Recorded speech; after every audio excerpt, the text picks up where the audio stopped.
Okay, thank you.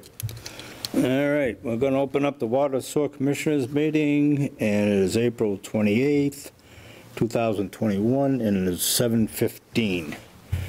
We're going to start with the, President is Keith Waniaz, Bob Sullivan, Bob Josie.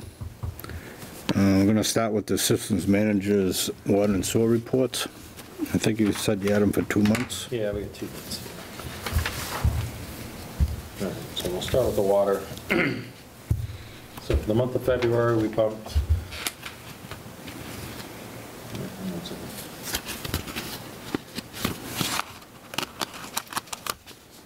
I think he didn't change the numbers. Nope. All right, so for the month of February, we had 5,203,800 gallons pumped for an average of 185,850 per day. Used 367.5 gallons of KOH and 235 gallons of batch chlorine solution. Sampling for the month, they did that on the 17th. Everything came back good. And we installed 4 meter radios. We did the monthly storage tank inspections. We didn't have any meter replacements and 1 final reading. No new connections or meter installations. We did meter reading in February. We had 3 significant snowstorms that we had to manage. Built the new sludge disposal hose for the treatment plant, and he applied for his D2 and T2 licenses together.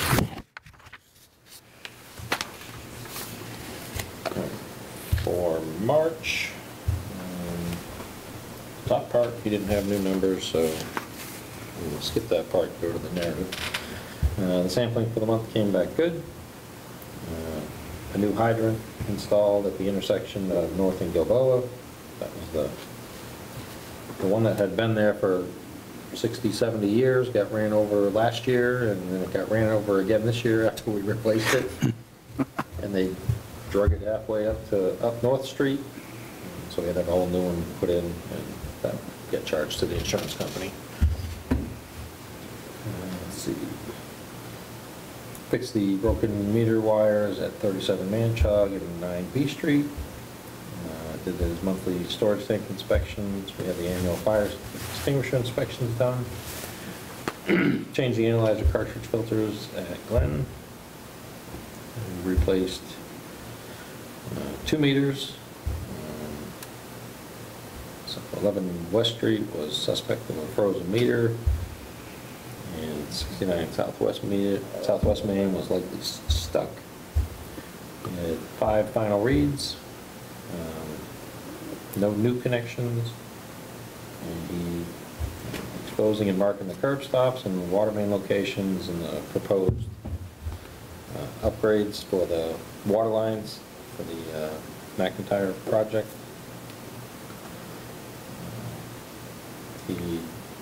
Both of us participated in the risk and resiliency assessment that Ty and Bond's working on. We did 2 meetings with Stantec on that whole proposed water main project. Received bulk chemical for KOH delivery to all 3 stations. We serviced the pressure check and met with the homeowner at 28 Railroad. High bill meter checks at 17 Sunset, 53 Depot, 158 Main. The down tree hit the building at Primary. We had a contractor come in and remove that, and then I patched the membrane roof. The tree kind of punctured the roof in 3 spots. So, we overhauled the vacuum pump at the Colonial Pump Station and worked on setting up the new truck. Any questions on either of those?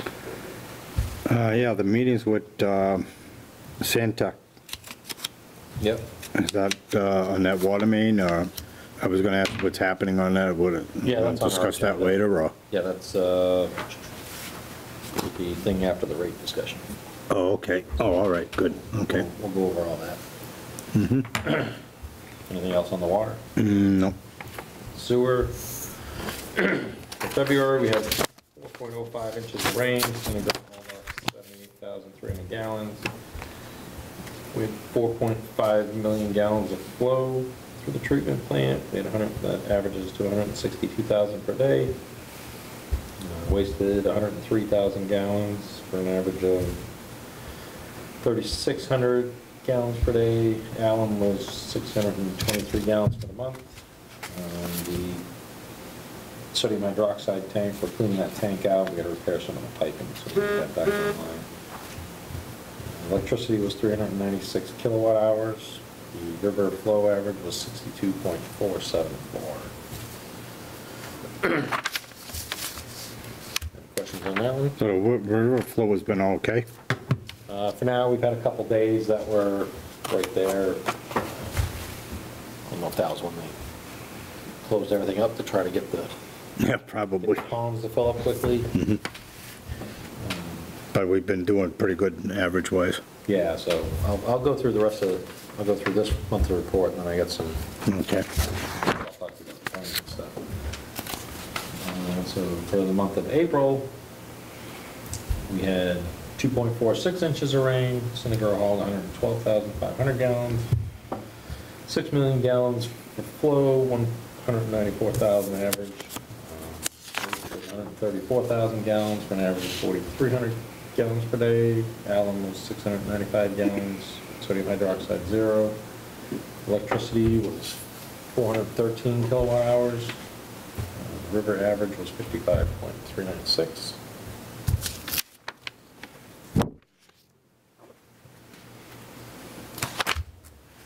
The EPA Study 41 was currently on hold. I did just get an email this week saying that they're getting that going now. So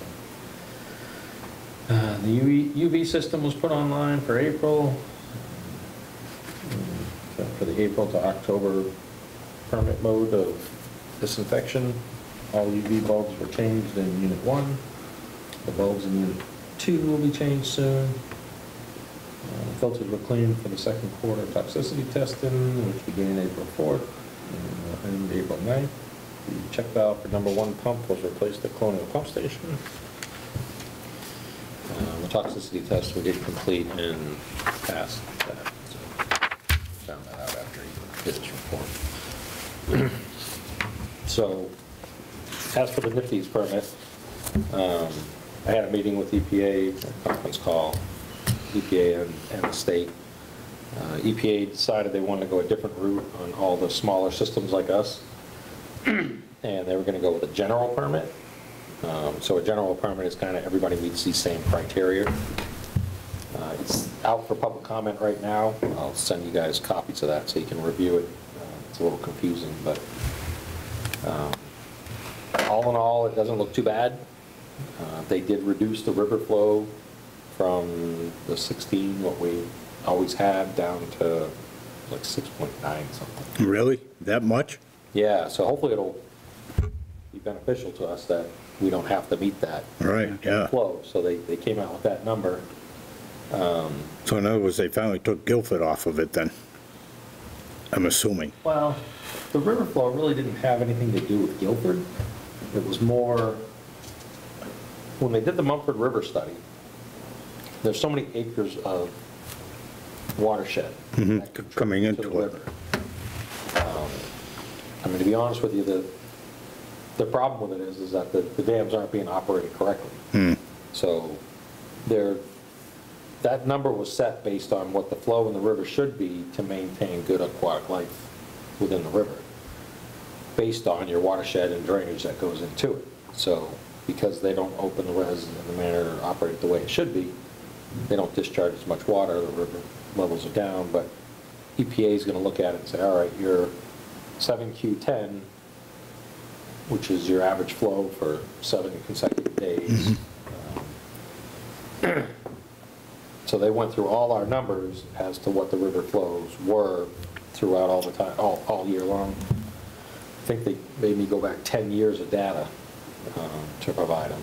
And they went through it all and they set the number at what our lowest flow was. I know there was discussion at one point about setting it to say, all right, if it's at this level, this is your limit, this is your limits. If it's at the 16, then these are your limits, which when you get below the 16, they're going to give you a more stringent limit. They didn't even go that route. The key parts that are of concern, they didn't change our phosphorus levels, which I was surprised because of the flows. They pretty much kept most of our current limits the same. They added a aluminum limit, which I want to say it was 146,300 or something like that, right around there. Micrograms per liter. So what I was anticipating was 80,000, because that's what all the other permits got. So they were actually a little more lenient than I was anticipating. I think currently, we're not required to sample yet, but we will be very soon. What we currently have, what we're discharged, and I think based on numbers that I've seen in some of the other tests, we don't actually test for it, but during the toxicity test, they check those parameters. And I think we're over, but not by a ton. And that was kind of why, like last year, I wanted to get one of the filters done. And then this coming year, I was budgeting to do the pilot study, which they would look at our chemistry, they would look at, pH levels, DO levels, basically, and analyze the whole thing, and dial us in where we should be on chemical doses, timing on the DO to get the optimal treatment. And then through a 5-micron filter instead of a 10-micron filter.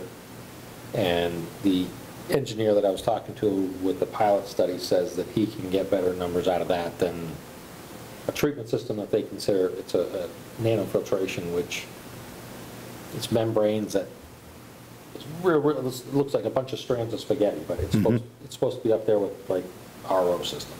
I think you guys are familiar with those, but he says he could get better results with our treatment system, just tweaking the chemistry and changing the chemical that we use to treat for the phosphorus, which is like 3 times more expensive, but we use 1/3 the amount. So it should basically average out, and using 1/3 of the chemical puts that much less aluminum in the water. Right. And you get better phosphorus results. So Is that along with the 5-micron filter, or is that I think we could, separate? It was up in the air as to whether or not we can meet the limits with the 10-micron. He says with the 5, he can almost guarantee that we would have no problem. My intent was to change one of the sets of filters to the 5-micron, leave the 10-micron, which is way past its useful life, but change one of the 5, leave the other at the 10, and have them do the pilot study while we had one of each, and see what the difference is for treatment and results. And, if we can meet all the permit requirements with the 10, maybe we keep them at 10. Or leave one at 5 and one at 10, and our summer limits are a little more stringent than our winter limits, so run the 5s for the summer and the 10 for the winter, something along that lines. And then I would know whether or not to change the second set to another set of 10s or another set of 5s. So I called to get them to update their quote because it was a little old, and they came back and gave me a quote for the 5-micron filters, but they quoted it doing both filters instead of just one. I'm like, well, I don't have enough money to do both. But it would be a huge savings if I did both at once, because you save all the mobilization and everything else for them. Because originally it was like $25,000 to do one, but the quote they sent me was $33,000 to do both. But I didn't budget $33,000, so I got to look at that and figure out what I got to do there. We had too many things happen that I don't think I can move anything around to offset that number. So we got an aluminum limit. That's one area of concern, and then they're requiring us to test for PFAS. I think I've brought up the PFAS issue before with you guys, and what it is and what my concerns are on the water side, but now they're hitting you on the wastewater side to test for it. No limit, so that's good. The only disadvantage is that the PFAS test is fairly expensive. It should be coming down now.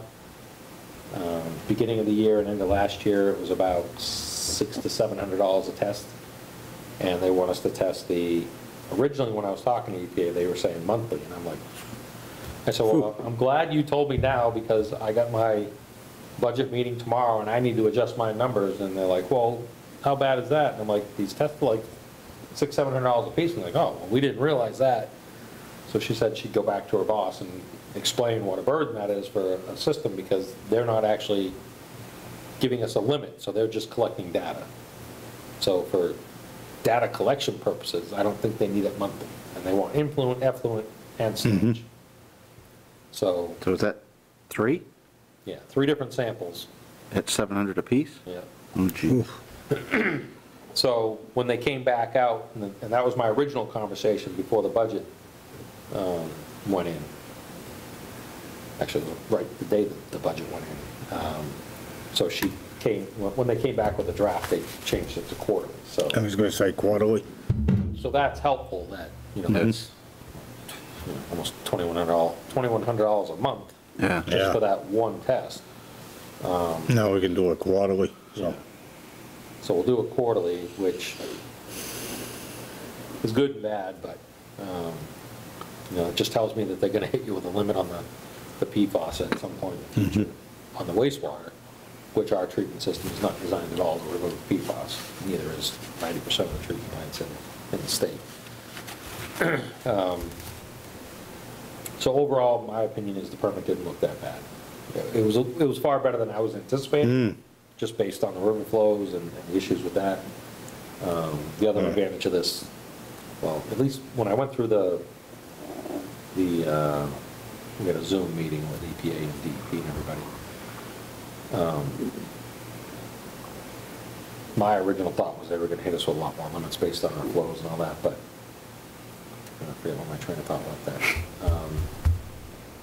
Yeah, they said that it was gonna be issued as a general permit. There's like, and they're doing it for all the smaller systems like us that are not a major contributor or anything else. Well, that's good that they come up with an idea like that. Yeah, so, but they said everybody gets the same parameters, same limits, everything else. So they sent it, I'm like, all right, so I looked at the draft general permit, and I went to their website and pulled it up because they said when it was gonna come out. So I printed it all, I'm going through it, I'm like, oh, man. I said, how did they do this? Because all the limits went up. Our BOD went higher, our phosphorus level went higher, everything was a higher limit. I'm like, this is unheard of. So I'm going through, but then the next day EPA emails me and says, here's yours. Yeah. Like, what happened to general? Yeah. So, so I had the general permit. They had an error in there, so I emailed them saying, hey, I think you messed up here. And I said, good catch, so they fixed that apparently. But like I said, overall, we're pretty much the same limits with the exception of having a PFAS test and an aluminum limit.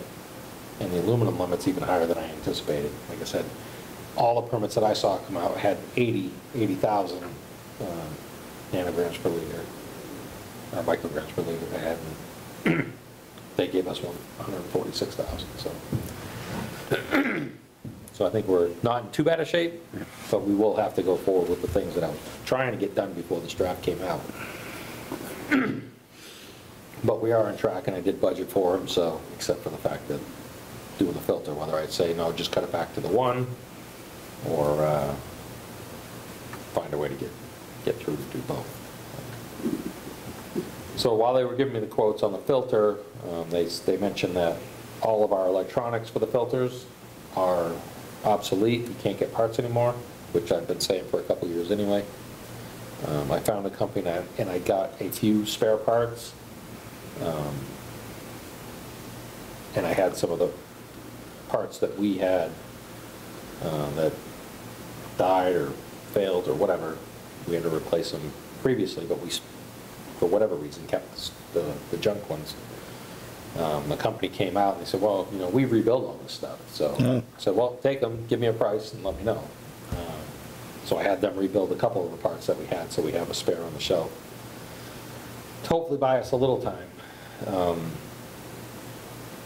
So they sent them out.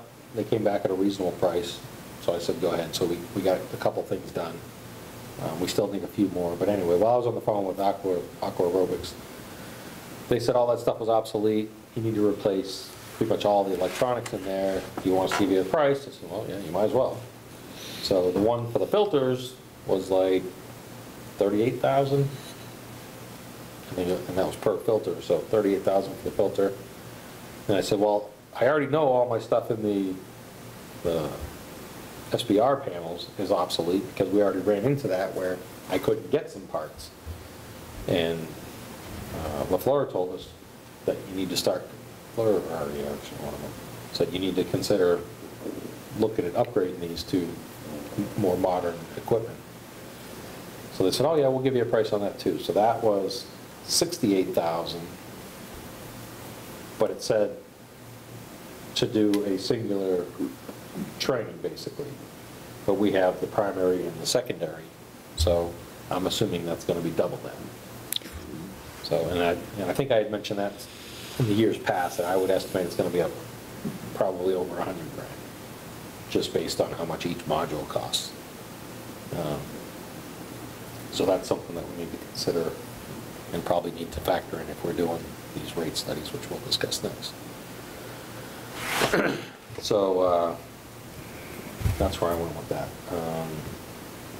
So yeah, I just wanted to get that out there about the draft permit. Finally came out. We're only 10 years overdue. I was going to say about 10 years, isn't it? Yeah, 10 years. So that was 2 rounds of permits that we should have renewed. Yeah, Wow. and it's not too bad. I was going to say, No, plus we wound up pretty good then. and yeah, Especially with we the made out a river. lot better than I anticipated. Yeah, especially with the river flow. That's a big thing. I was really expecting to get hammered because of that, because of the river flow. Yeah, it was about 10 years ago when we met those 2 girls there from the EPA. Yeah. They were talking about having a split permit or something, and Yeah, so I'm not really sure how that worked, and I still haven't quite figured out DEP's end of it, because back then it was we had talked about the tiered permitting, but it was Janet Deshay from EPA and Claire Golden from DEP. oh, yeah, right. So the way the NIPD's permits worked was NIPD's is a federal permit, and then we had a supplemental portion of it was based on DEP's requirements. So some of it was EPA, some of it was DEP, the NIPD's permit. Well, I want to say 3 years ago, DEP filed for primacy so that we would be a primacy state. There's only 2 states left in the United States that don't have primacy. Massachusetts is one, and there's one other, I forget what, it might be Vermont. But there's only 2 states in the country left that don't have primacy, which means that they oversee it. So Massachusetts and that one other state are still, the permits are still over, the authority is EPA, not DEP. So DEP filed for primacy, and EPA said no. So they didn't get it, and then at the end of last year, they sent something out saying that the NIPD's permits will be issued by EPA. DEP will have to do their own thing if they want anything. I didn't see anything in there that DEP was going to do anything different. They didn't mention anything in these meetings that I've had. So I think we're just going to have that permit, and that's going to be it. But still, I'm probably going to call someone at DEP on the wastewater side, Dave Porter or something, just to get an idea of if they have any intention of issuing a separate permit or anything along that line. So I'll fill you in when I get any further information. But the 30-day comment period is going to be coming up soon, so I'll get those out to you guys. If you can skim through them quick. I'm not sure if you'll understand a lot of it, but skim through them, see Probably not. what you see. If you have questions, just reach out to me. I'll have Sammy read it. Yeah. Here you go. Here's your first project before you get to school. All right, so that's the discussion on the wastewater end. One thing on the water, since we just did the reports, this week they finally emailed me back about DEP funding the first round of PFAS sampling on the water side. So 3 or 4 months ago, I applied to get a grant and have them pay for the first round of PFAS sampling. A system our size is required to sample by starting October 1st.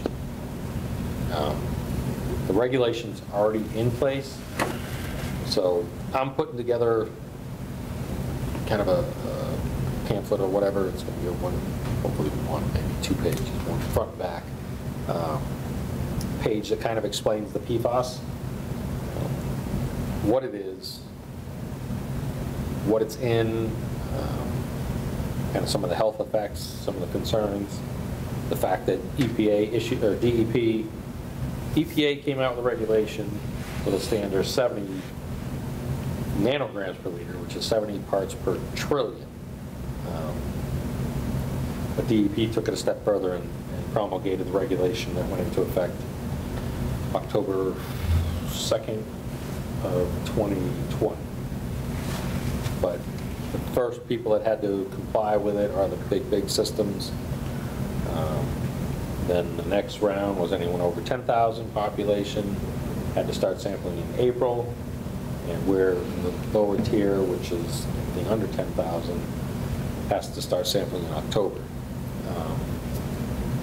The limit of 20 nanograms per liter is probably the lowest limit on any contaminant they've ever regulated.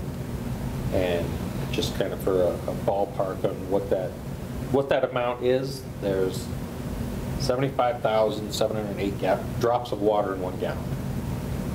What they're measuring to for 20 parts per trillion is 1 drop of water in 660,000 gallons.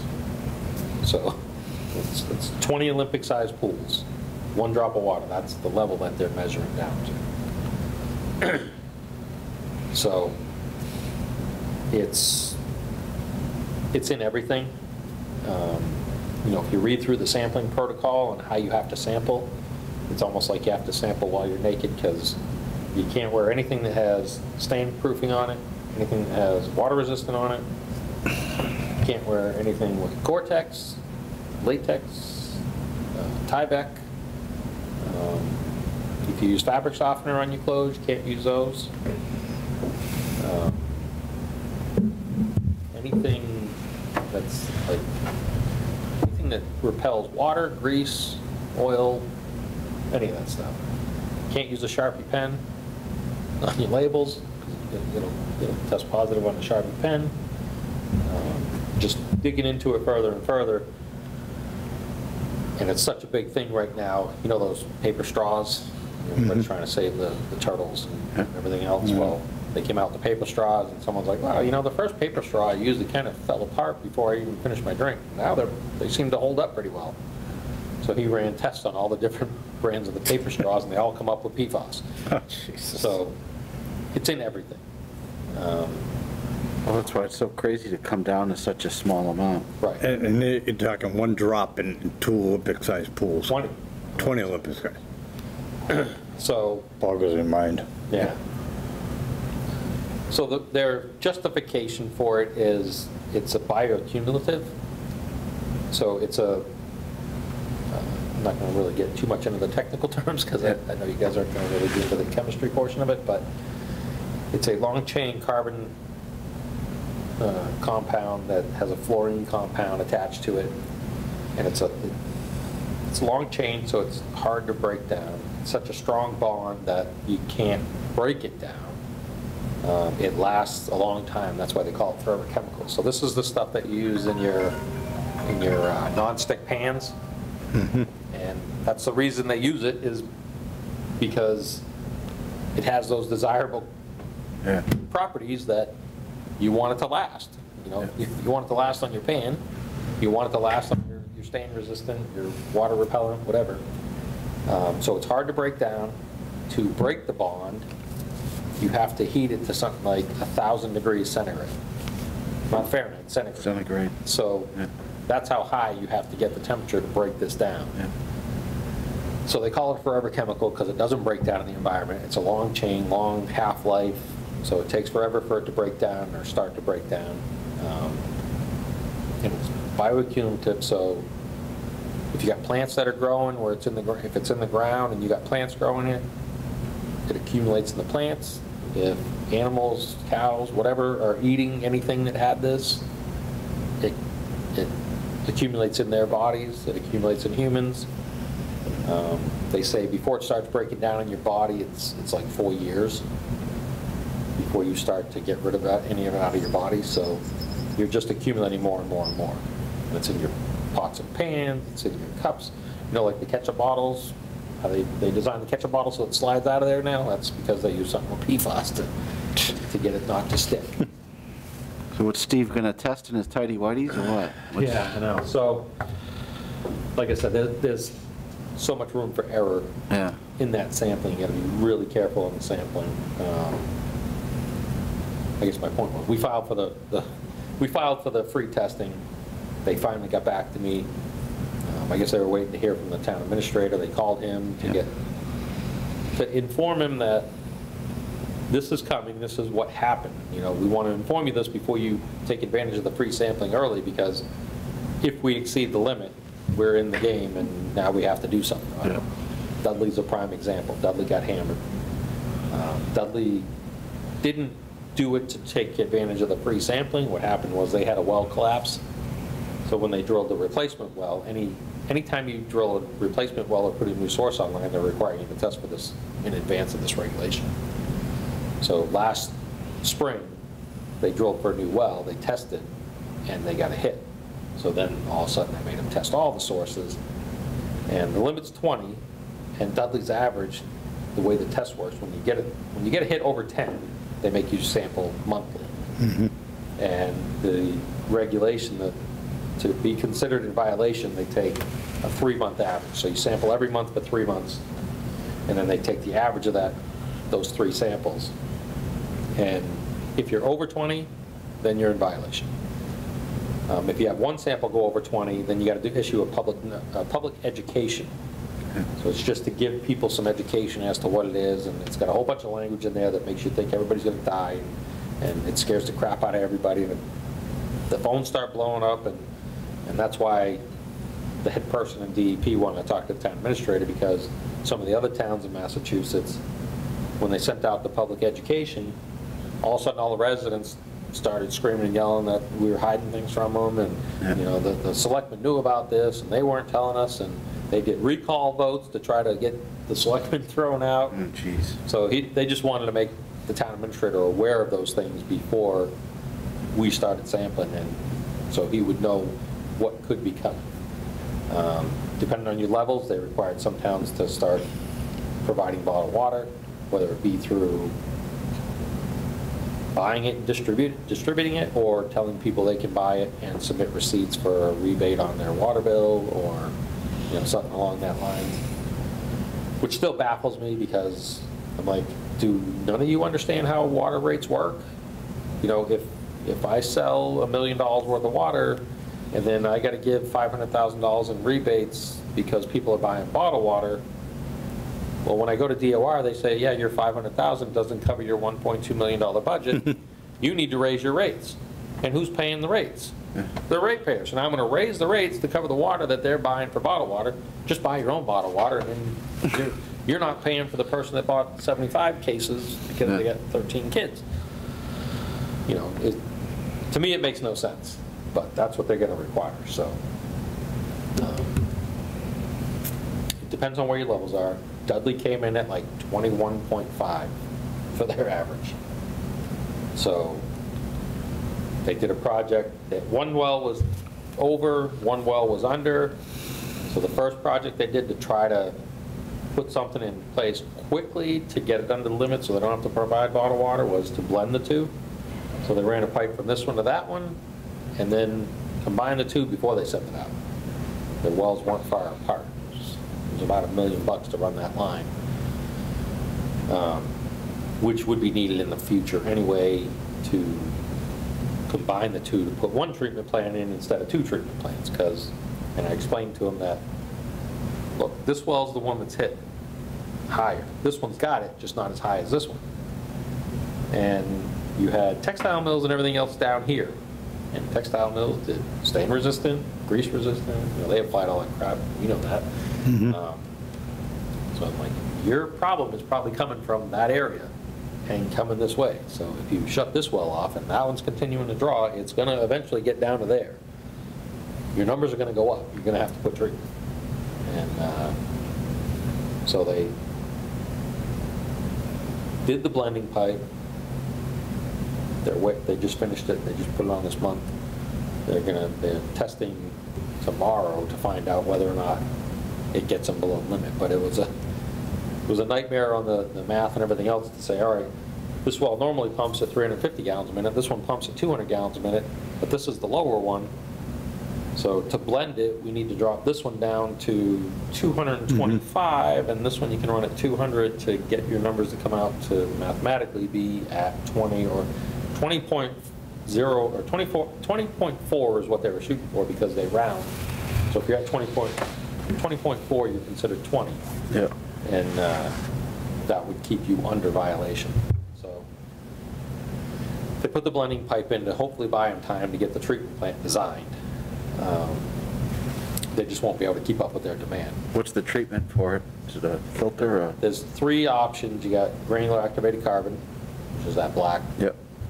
coal-looking stuff to filter. Ion exchange, which is a resin type. Resin's probably, it's a lot more money than the GAC. Lasts a little longer, but overall I think the cost of GAC is cheaper. Or you can do the ultra nanofiltration. So that's like RO or membrane filtration that gets you down to that really, really fine. So their problem over there is they don't have enough capacity. Yeah. They're running their wells almost 24/7, as much as they can, and just keeping up.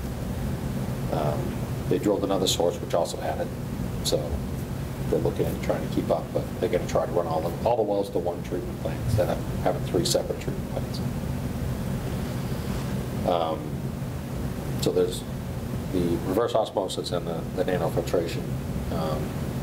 Those have a high reject rate, so you're talking 40%. If you pump 1 million gallons, 400,000 goes to waste, because that's the backwash and everything else. Because you're trying to filter down to such a small amount, Yeah. you got to keep backwashing to get all the stuff that it caught off. The other issue there is now that the first issue is they don't have the capacity to waste that much water. Yeah. The second issue would be that backwash water is now concentrated with PFAS. So what are you doing with it? Now it's a hazardous waste. Yeah. How do you get rid of that much volume? Yeah. I've been talking to someone that used to work for EPA that started a company out in Western Mass that she created some electrochemical treatment that supposedly hits it at a high enough electrical rate that it basically incinerates the PFAS in the water. Yeah. And destroys the bond, and then it no longer exists as PFAS. So when I was talking to her, she didn't have it up to the scale that a public water supply would need. She's got it more designed for residential at about 5,000 a whack. But it destroys it, so now you don't have that hazardous waste to get rid of. So my thought was, well, if you have one of these treatment plants, RO or a membrane filtration, could you design one that would handle a small volume, but just a steady flow, you know? Yeah. So run your plant, you get your backwash water, goes into a big tank, and then you just have it running through this other little treatment thing that destroys it, dumps it back on the ground, goes back through your treatment plant with no PFAS now. Yeah. You know, so I'm like, yeah, maybe that'll be an option. We were supposed to talk again this week to go over that to see if she can come up with something. But anyway, so that's the problem with the membrane filtration and the RO is the reject water. Now it's concentrated PFAS. How do you dispose of it? You can't incinerate that much water to try to get rid of it. So you rule those two out, then it's between GAC and ion exchange. And the ion exchange resin being more expensive kind of points you towards the GAC, which is easier to manage unless you're better at understanding treatment. But again, lasts a little longer, costs more, so you're going to have a job. So theirs is going to be a GAC system as far as I can see. Well, hopefully we're in better shape because we didn't have the industry that they had. And Well, here's my concern. The AFFF firefighting foam, yeah. that's a huge one that has it because because of the characteristics of it. Right. It's flame retardant, Yeah. so, that's what they use to put out fire. It was my understanding that Mobile used to have that, you see that kind of hill that's in the front, and you look in through that opening? Yeah. That circular hill with all the trees growing out of it now. It's my understanding that that was built to start fires and practice with the firefighting, which is just upstream of Yeah. our wells. So my concern is there, and then we know Schuster used to fill the landfill with who knows what. Yeah, Landfill will also upgrade that's uphill, yeah. of our wells. I'll knock on wood and hope that our sampling comes back fine. Yeah. But we'll have to consider all this stuff. Treatment, Dudley's treatment plant, I think they're looking for $11.4 million to build the treatment plant. There's $1 million for the blending pipe already. I mean, I've been trying to contemplate options and whatever if we do happen to hit. We may have to throw some water restrictions in place, and we can probably supply with like Glen alone, hoping that Glen is out in that area and wouldn't be affected if those my areas of concern come into play. If we had to build a treatment plant for primary and turbine, the pipe kind of already goes there. We'd have to do some modifications just because it branches off of there before it goes over, whether we just run another pipe over or whatever. 90% of that we could do ourselves and not have to subcontract it out, so that we could combine those two flows into one. And if we had to build one treatment plant, I would say with the flows that we look for, we'd be more in the $5.5 million range. The only saving grace for Dudley, and not that it's a saving grace, but the only benefit they had by finding it early is that with this hitting so many communities, DEP came out with all kinds of funding. The SRF loan, which I'm usually against because it's low interest, we get low interest anyway. Yeah. Right now you can get on the market what they used to give you, the 2% or whatever. And they make you jump through all kinds of hoops. This time they did it 0%. Anything PFAS related was 0% financing. And right now they're at 13% principal forgiveness.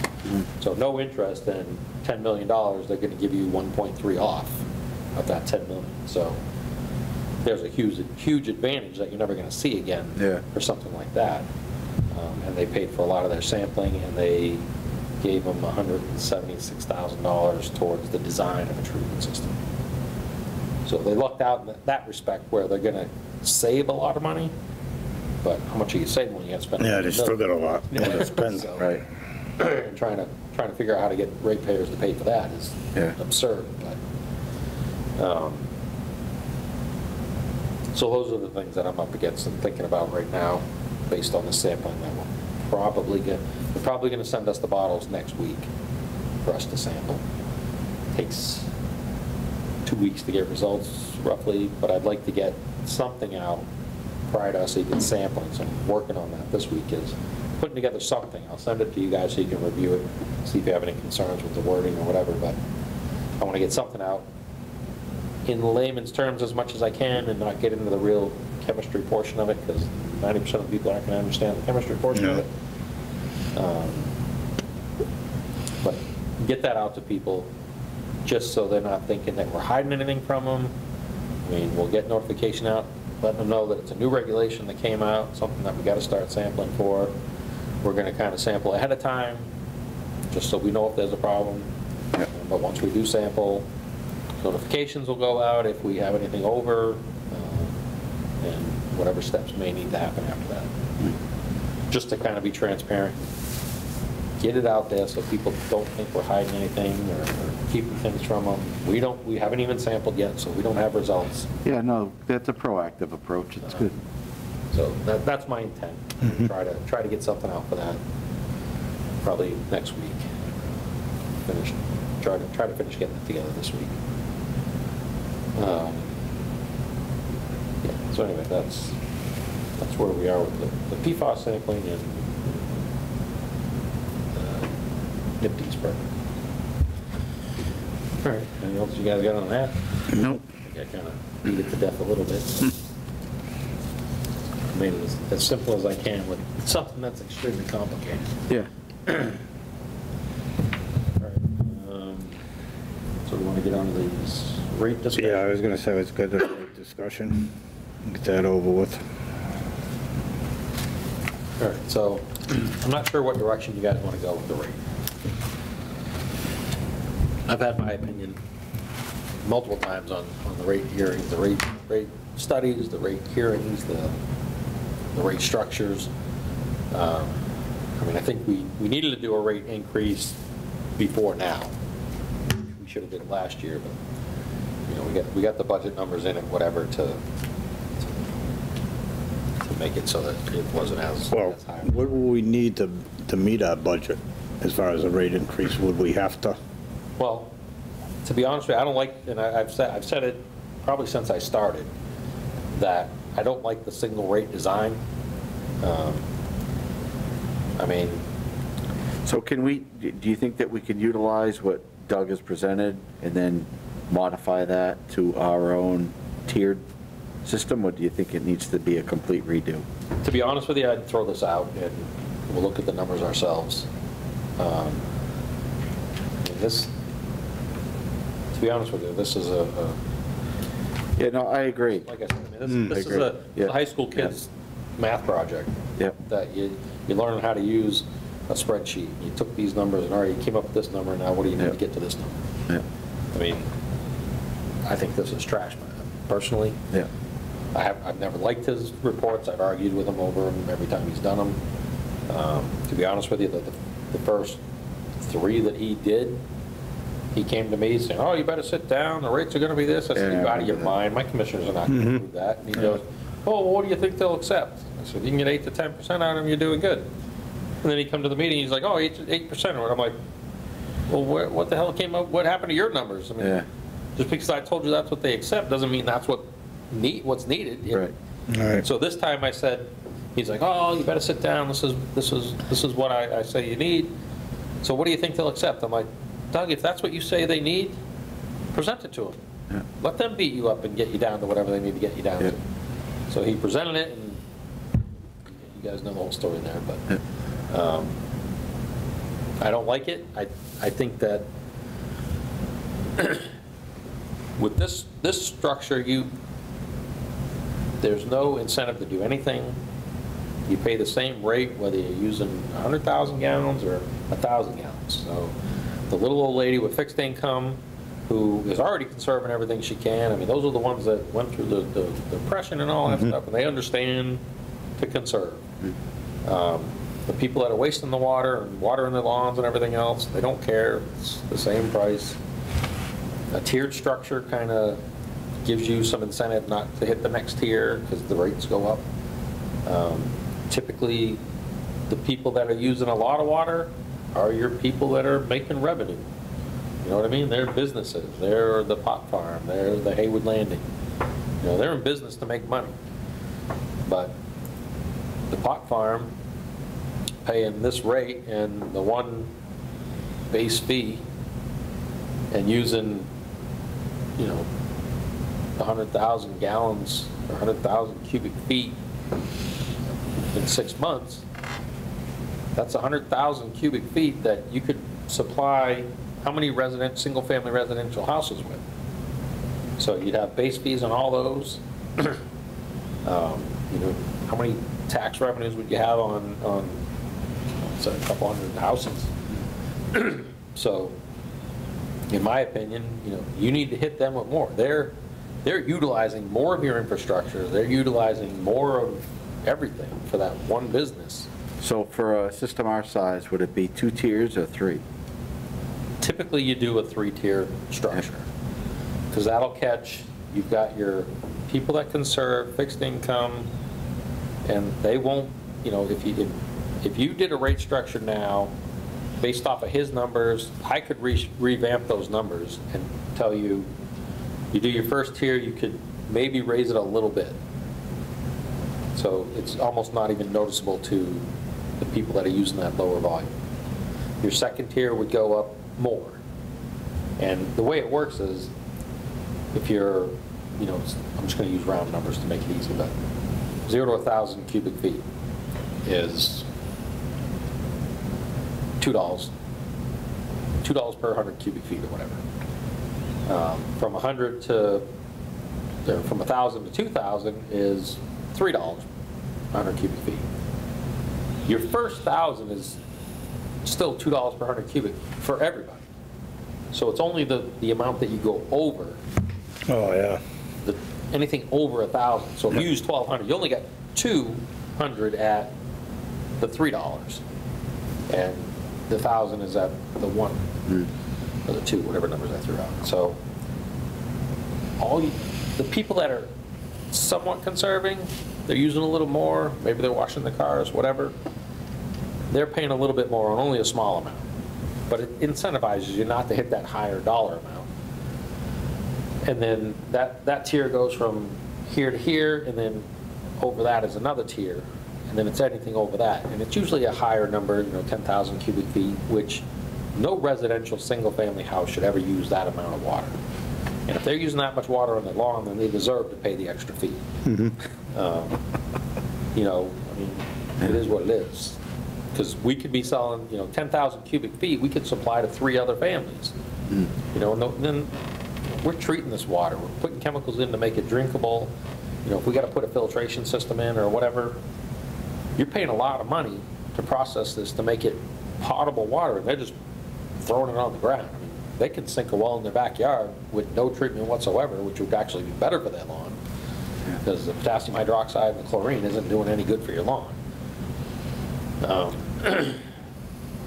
So anyone using over 10,000 cubic feet is either making money or, unfortunately, a school.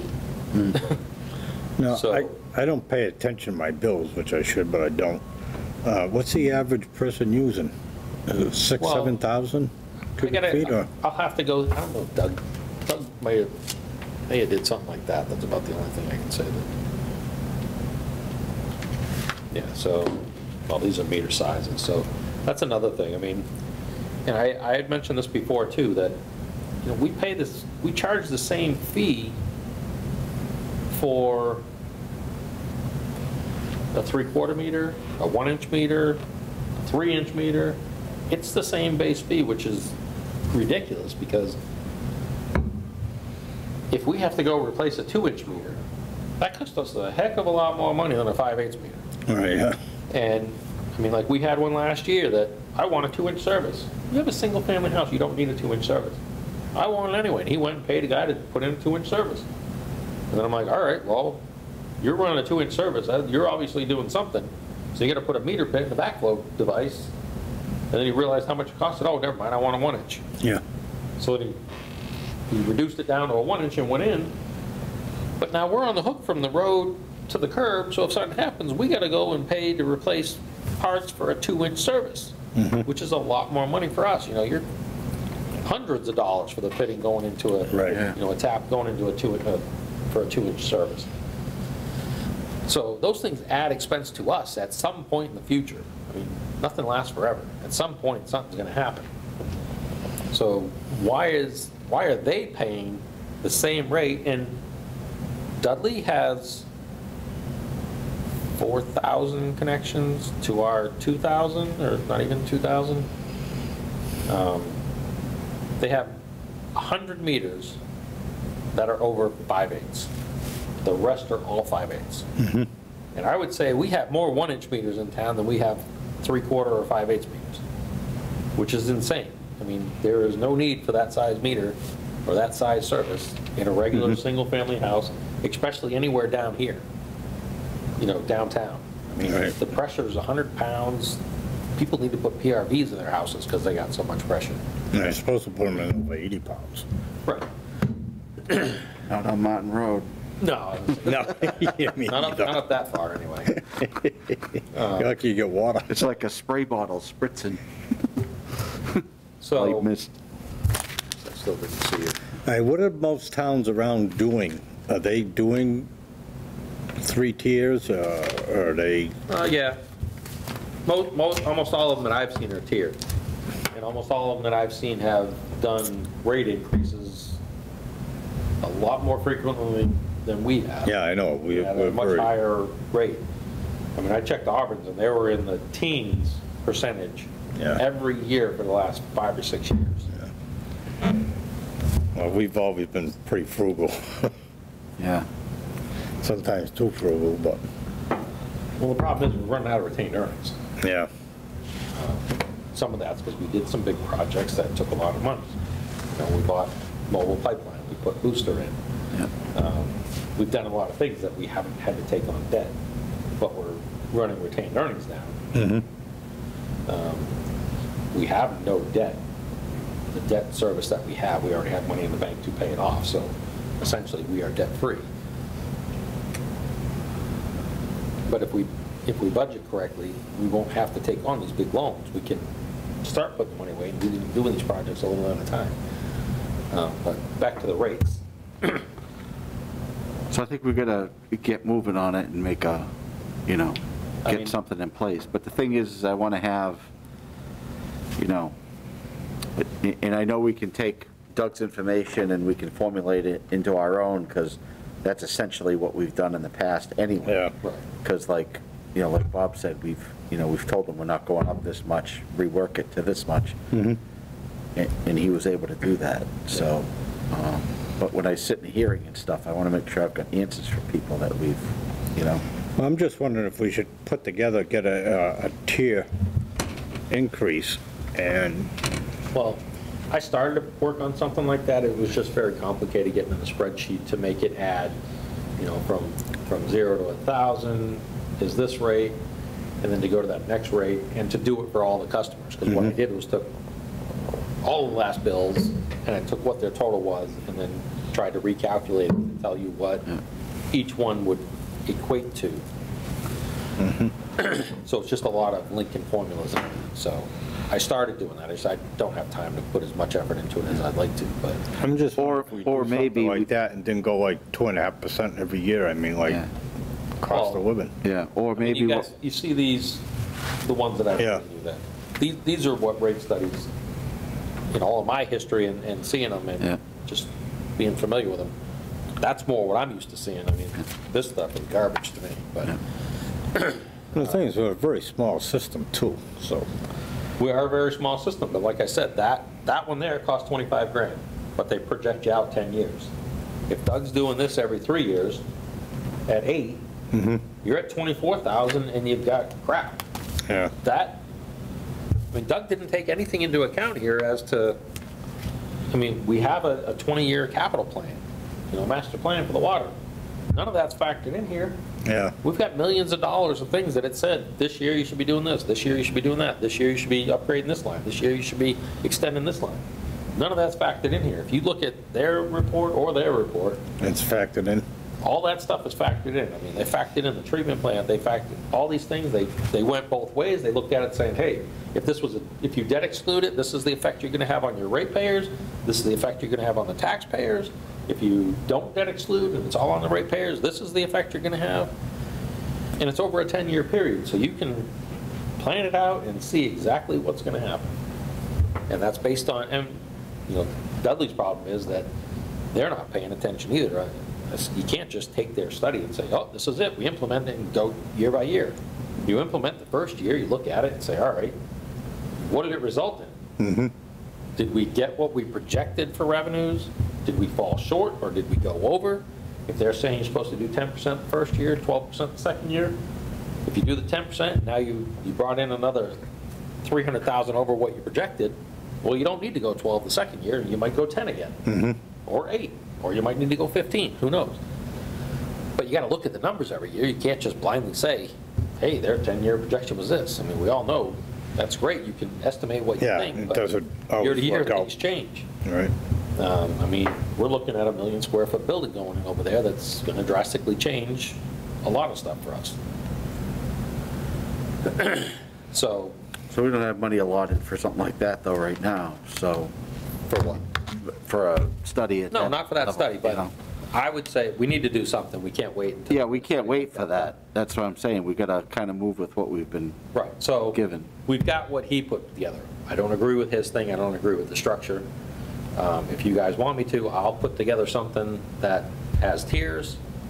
Like I said, I think we can make it so that the low-end, average citizens, single-family, normal consumption won't have a huge effect.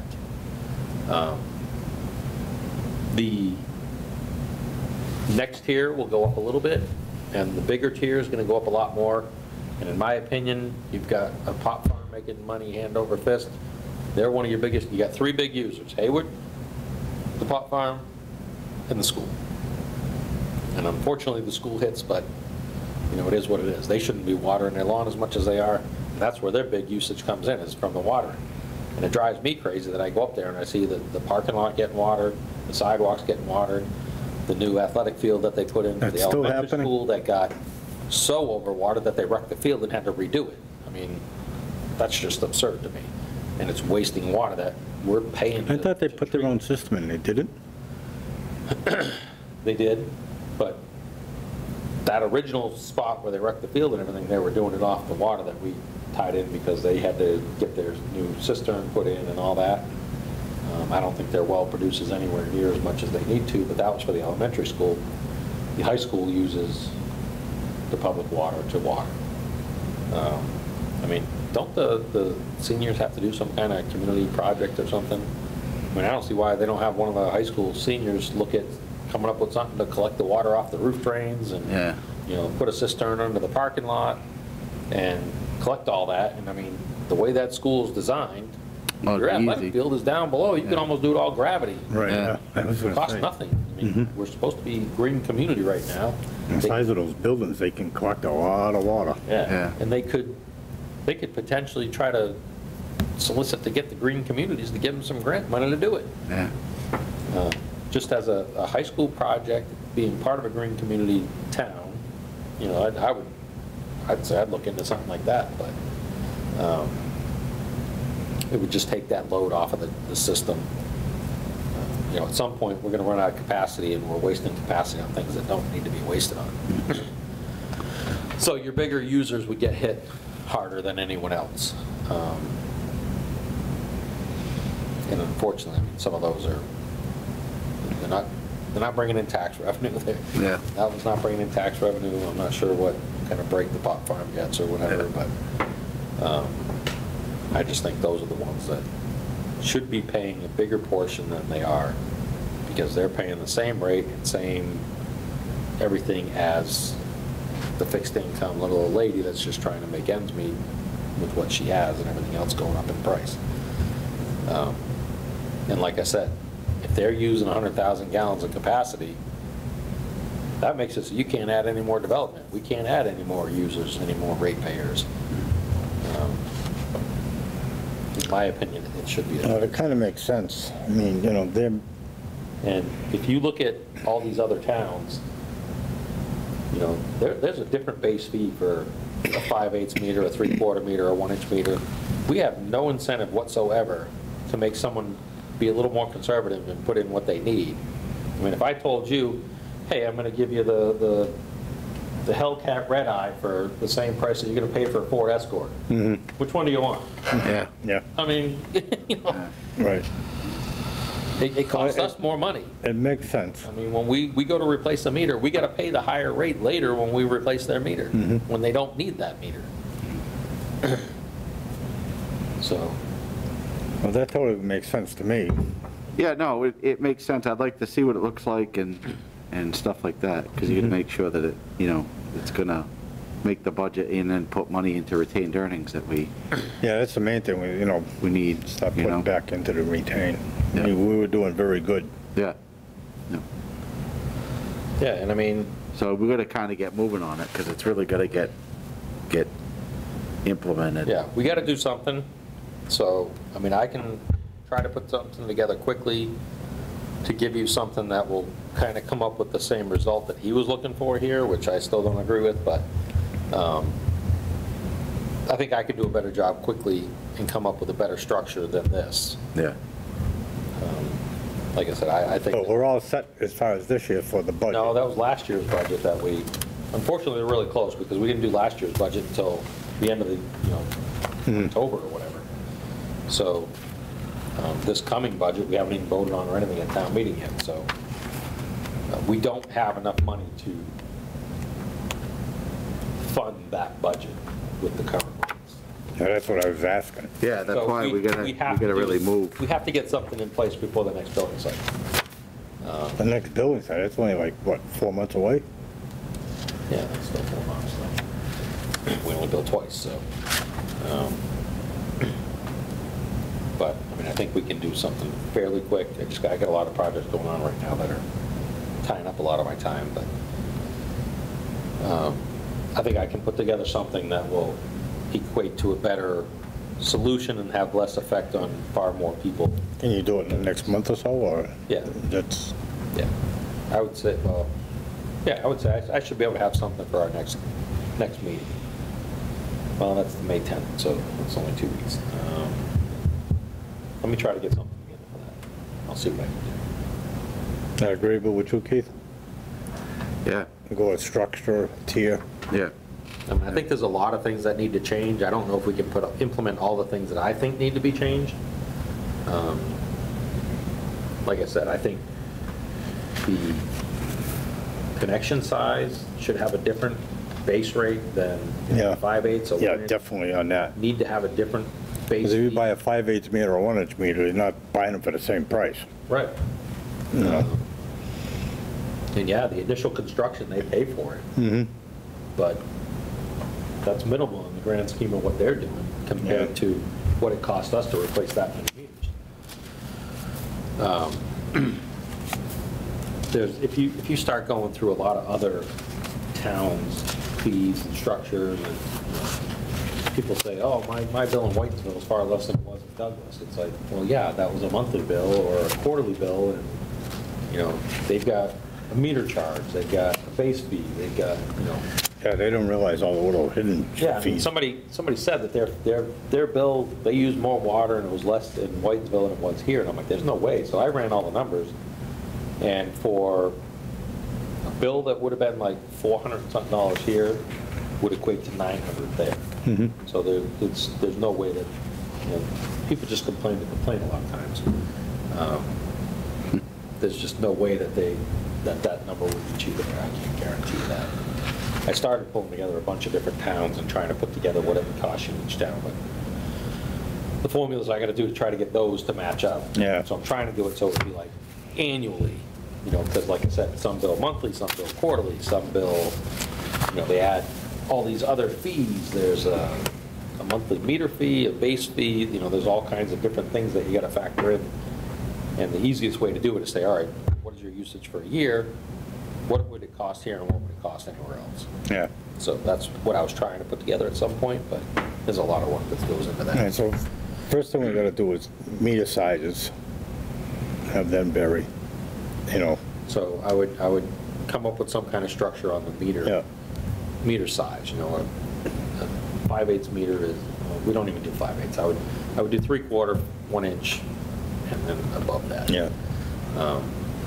Yeah, you can't use very, And- 5/8 meter with the water piping, and stuff people use it today, Yeah. Yeah, it's, like I you said. gotta go to at least a 5/8, I mean, If 3/4. there's no incentive to keep it limited, people want as much as they can get. Mhm. So All right, that, and the the I say a tiered structure. tier structure and And that. again, tiered on the fee based on what size meter you put in. Yeah. So your base fee will be more if you've got a 1 inch than if you got a 3/4.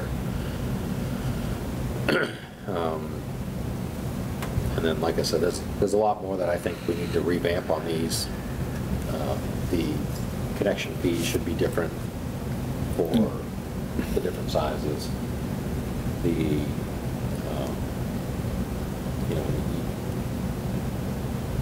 you really gotta bring up the other sizes. I mean, sprinkler lines going in, you got a 6-inch or a 10-inch or a 12-inch line going in for a sprinkler system. We get no revenue whatsoever off of that. Right. So if you're doing a $2,500, we do 2,500 plus half, 500 per half inch, but I mean, for a 6-inch line, $7,500.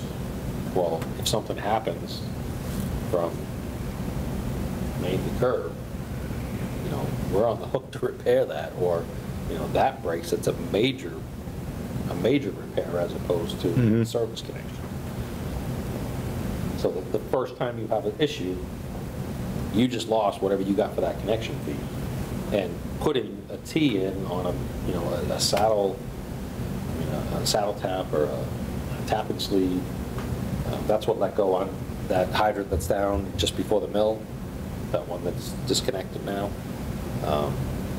That was a tapping sleeve that let go. So that was a $12,000 bill. And we don't even have the hydrant hooked up. That was just to fix the leak to get us back in operation. So, yeah, you charge $7,500 for that connection, but it just cost you $12,000, and you had no revenue ever from that. You know what I mean? So, you know, the purpose of these fees is to have money to do system repairs and system development. And if they cost you more any development from that, then you're going backwards. So, I think We'll get something like that going, and then we'll have to figure out what we're gonna do, if we're gonna go and increase every year, or Well, I think at some point we need a study done at this level, so. something I like think so that. too, and I'm going to say I'd hold off for this year, just based on the issues that I've seen over there. Yeah. Yeah. If PFAS hits, it's going to be a whole different ballgame. Well, the whole, That's- yeah, so let's, you know, take care of this using the information that we can derive out of whatever we got from Doug, and then what our current situation is, and then we rework that into a 3-tier Something to system. carry us for at least a year until we have a So- chance. Right, I need something just to keep us above Yeah. water right now. Yeah, and maybe we just do a 2-tier, you know, just thumbing through that real quick. At one point, Dudley was a 2-tier, and just last year went to 3. Right. So maybe we're not in a situation for 3 tiers. I mean, if we're only going to affect 3 or 4 customers with that 3rd tier, then Yeah. maybe we just do 2 right now, you know, so.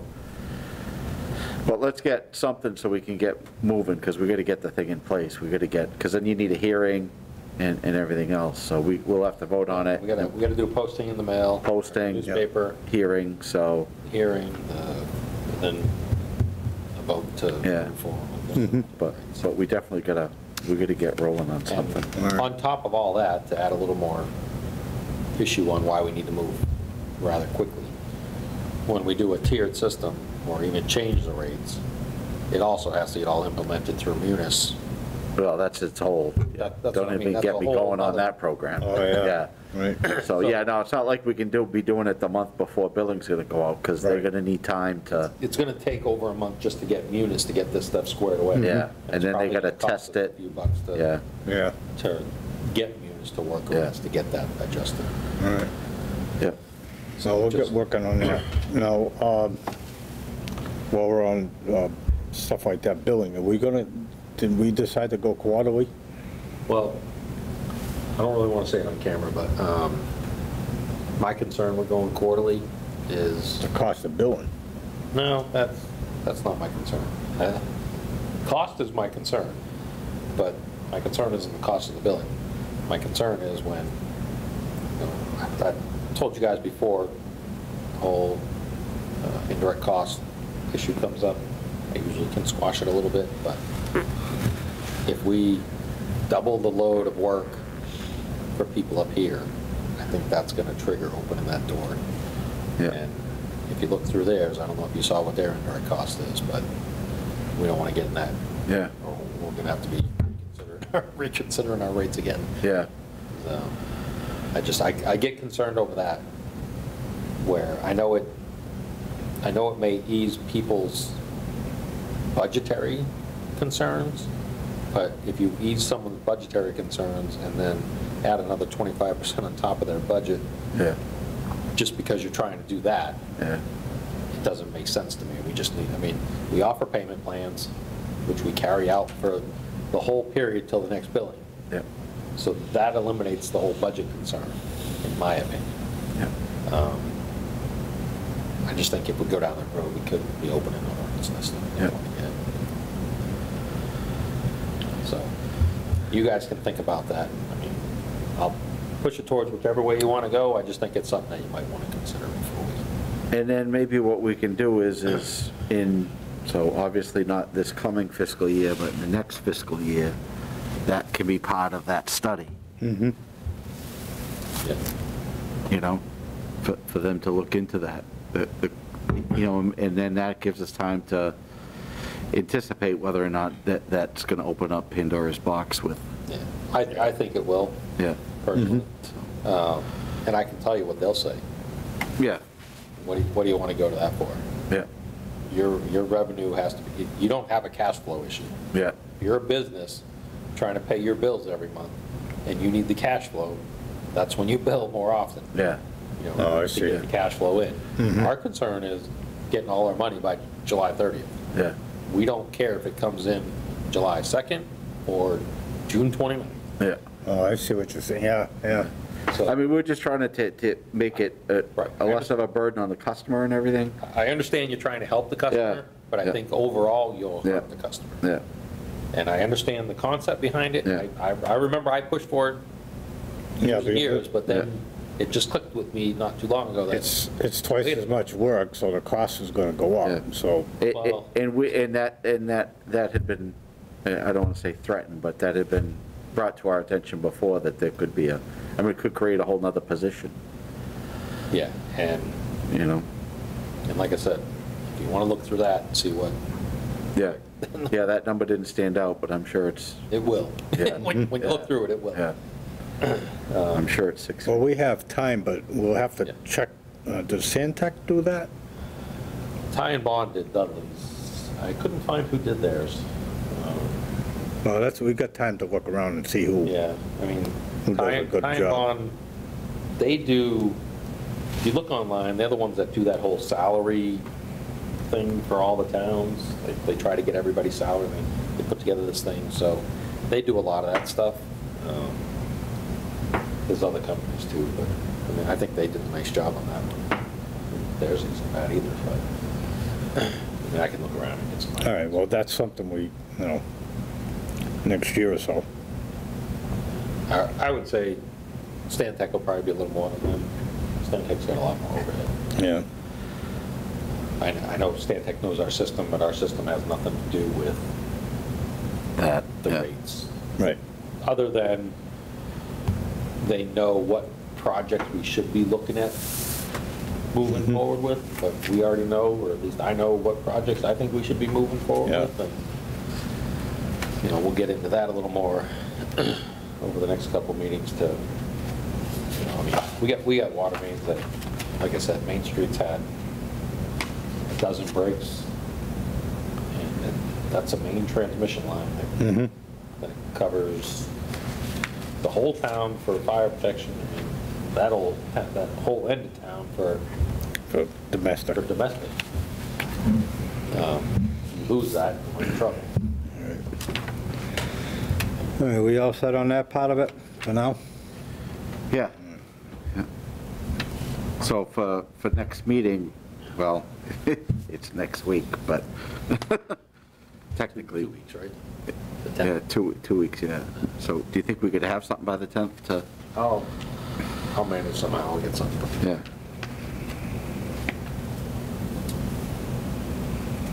I'll get something so that we. I know that's tight, but maybe even in May, if we have to have 2 meetings in May. Right. I was gonna say, I'll have something together for you guys to look at and contemplate, and when Yeah. you wanna make some tweaks to it, we can go Yeah. from there. Yeah.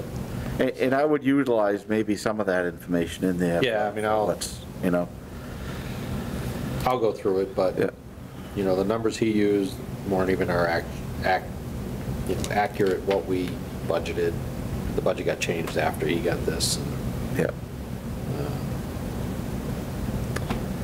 But yeah, I think we can do a few tweaks that would make a big difference. Yeah. Okay. And affect far less of the people that we're more concerned with. Yeah. So I'll get something together by the next meeting. All right. So we're gonna move on to the update and the growth development. Yeah, so a anticipating the growth. We still don't know who the potential tenant would be for the discussions that we've had over a 1 million square foot building going in. Is that still going? I mean, it's, Still moving forward. We're 40% or something on the design portion. One wrench that kind of got thrown in it was the discussions on potential more for sewer. So that kind of sparked, well, crap, if you're really talking about that down there for sewer, then the force main might need to be upgraded. The 4-inch probably won't be enough for what they're saying for potential. We didn't budget to do the engineering on the sewer portion. You know, the pump station's easy. well, the only thing that's budgeted, right, was for the water. Yeah. We didn't discuss the sewer at all, I don't think. have we? Right, no, so I've had some conversations with Stan Tech over the sewer portion. I was kind of leaning more towards tie and bond on the sewer end, just because we all know what happened with Beta. They were useless and unresponsive and completely stiffed you on the treatment plant to begin with. But, and I don't really like having all my eggs in one basket. I kind of feel that we should have a different engineer for the sewer than the water. And, Yeah, yeah. and then when we have other projects that come up, I mean, Tie and Bond's a little bit small. They're still a good-sized company, but they're a little smaller than Stan Tech, less overhead. So when we have something small like tank cleaning or tank rehab, you know, the engineering bill isn't more than the project Yeah, itself. Right. Yeah. It was kind of like when, what, Beta wanted $250,000 to design the Manchog Manchog, sewer thing, and it only yeah. cost us $140 to do the whole project. Yeah. Yeah. Yeah. You know, so I just think we should, They're pretty good. I think they do Grafton's work. Ty and Bond does a lot of towns. Yeah. Grafton, yeah, they might do Grafton. I think, I remember my brother-in-law saying something about they did Grafton. Yeah, they do a lot of work in town. No, not in this town, but they do a lot of Massachusetts towns. But like I said, I don't like having all my eggs in one basket. Yeah. And like I said, if I mean, I like Stan Tech. I mean, they're a big company. They know their stuff. You know what you get, but you're paying for it. Yeah. Some of these smaller things, I don't see the need to pay No. Stan Tech's prices for. Yeah. You know, I think we should keep our options open. Yeah. That's just my opinion. So what more do we need to know on this warehouse? Anything, or is that, I know that I see they're doing engineering or doing something for the surveying for the water, right? Yep, so we agreed to move forward based on our assumption that everything looks like it's gonna be a go. I mean, it's about as assured as you can get. It's not finalized yet. The company, the developer, came in and met with some representatives of the town. They seem ready to move. I guess we'll have an answer. I forgot what day he said, but when their due diligence is up, then they're a go. So as long as nothing kicks up that throws a red flag during their due diligence, it should be a go. Well, it sounds like the sewer may be it sounds like the sewer may wind up being a problem. Yeah, so I got Stan Tech looking at that right now. I just got to see what they're going to come back with for a number. I don't know if I've got any wiggle room for getting that done under the current budget. Well, the town may have to pay it. The town can't, because it would have to be, it's a big enough project that it would have to get approved at town meeting if they were going to do that. My opinion is it may have to be the contractor that ponies up for the sewer portion of it. Because there was other things that weren't considered when that discussion came up. Yeah. Okay. So we gotta look at that. I mean, we did our good faith effort, and we ponied up, about 100 grand Yeah. to do what we need to do to get them where, to a go point for them. Yeah. So, I think we put our skin in the game, and if they're that serious, I think they shouldn't have a problem putting Yeah, it some skin wouldn't- in the game to get Yeah, it us wouldn't to be- where we need to get. It'd be a big deal. So I'll have that conversation once I get some numbers from them. So, let's see what they say. Try to do some back math.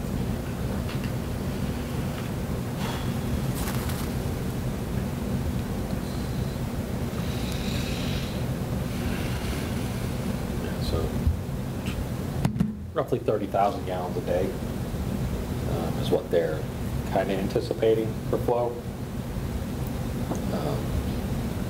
So there was conversation about 30,000 gallons a day from them. Another, the Blackstone Valley Logistics, they're still up in the air, won't commit whether they want to go Douglas or Whitensville. My opinion was, I don't really care. To be honest with you, let Whitensville supply it. Doesn't matter to me. There's no benefit to us selling to them. No. Like I said, I'd rather take that 7,500 gallons a day and apply that to businesses solely in Douglas. If it was a make or break on the project and they needed the water and they couldn't move forward if they didn't have the water, then yeah, we do it. The town of Well, there's no Douglas. benefit to us. Well, there's a benefit to the town for the tax, Taxes, yeah. a portion of taxes, but it's not 100% tax revenue for the town. It's split between 3 towns. The only advantage to us would be, it looks more favorable because it's a multi-town for grant purposes through MassWorks. Or the one-stop, whatever they changed it to this year, where they tried combining like 12 different grants. But it makes it more favorable of a project if it's a multi-town project. But that being said, the contractor that came in here for the 1 million square foot building, we went through all the stuff. Hey, we're submitting for a MassWorks grant. Here's the timeline, August. He goes, yeah, if it's going to slow me down, I'm just going to pay for it. I don't care about your grant. It's a big project. Yeah. To save them a couple $100,000, they're not. Yeah. Time is money for them, Yeah. So if it's going to slow them down at all, they Yeah. don't want to deal with it. The other project, Blackstone Valley Logistics, they're saying the timeline doesn't work for them. So that made the most potential for a good grant process, but we're really just getting a grant to save them money, because there's no benefit for us to run the line. I was gonna say, there's So no we're gonna make benefit them to pay us run at it down all. there anyway. And if they're up in the air and don't want to work with us on that aspect of it to commit to it so that we can get the grant paperwork filed, then I say that's on them. But when they come to us in 2 years and say, hey, this isn't working, we need water from you too, well, hey, no, it's all on you, pay for it. Yeah. You know what I mean?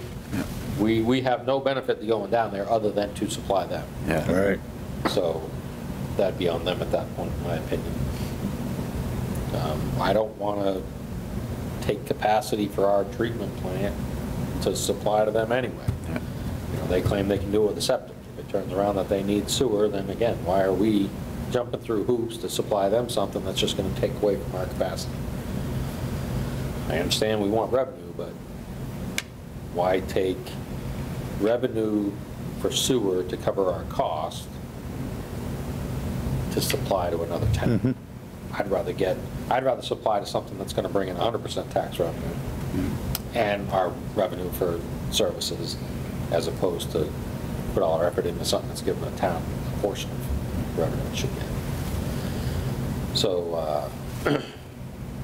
I don't care one way or the other whether, I'm not opposed to giving them water, but I'm not going to jump through hoops to give them water.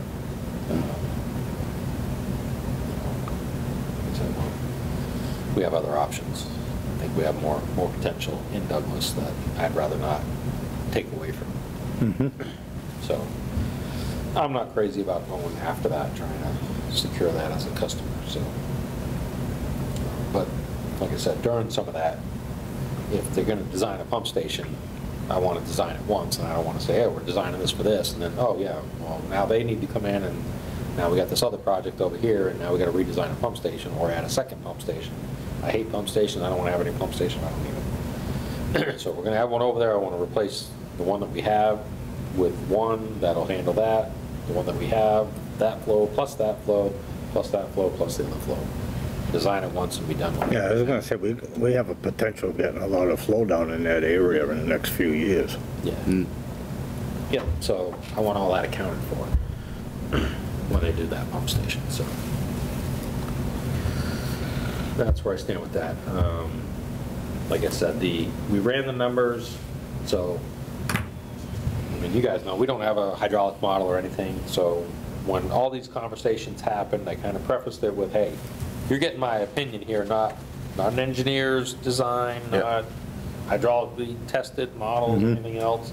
I said, but based on my knowledge and experience, you should get this flow down here.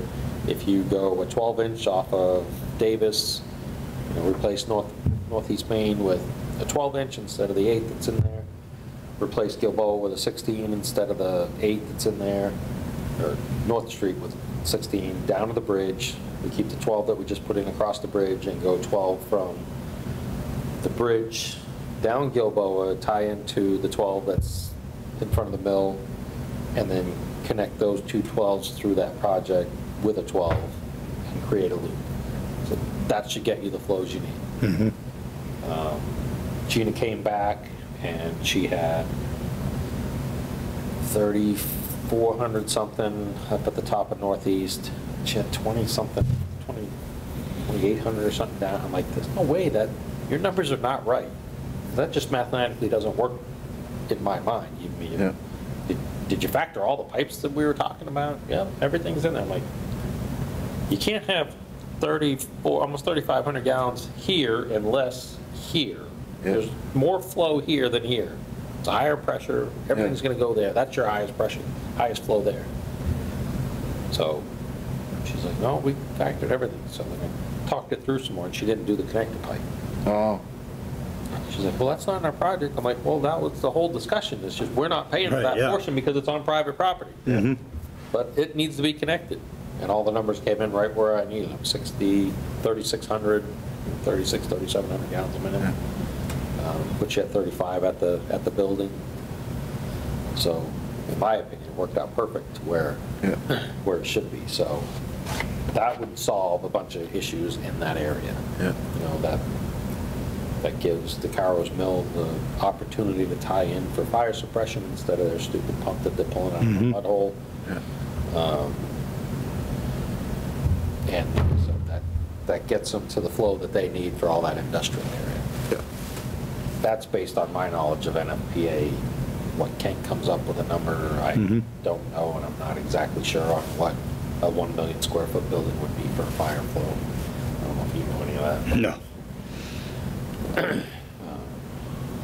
I thought when we ran those numbers before for what was going on in Pine, Sand and Gravel, back when everybody was talking about a connector road, whether we could supply water. I think the engineers said you need 2,500, but then it came back that somehow the fire chief at that time, it's not the same fire chief we have now, decided he wanted 3,500 instead of 2,500. I was going to say, I remember that being 3,500. That was changed per the fire chief, and that made it so that they would have needed to bring Whitensville water in. And I don't know who was pushing that or why that was in there, but I believe that was somebody got in the chief's ear and said, hey, you need to say this, and you have the authority to do it. That was a long time ago. It was. There's a big difference between 25 and 35. Yeah. Especially when, is it Nifty's? No, not Nifty. NFPA. Yeah, NFP.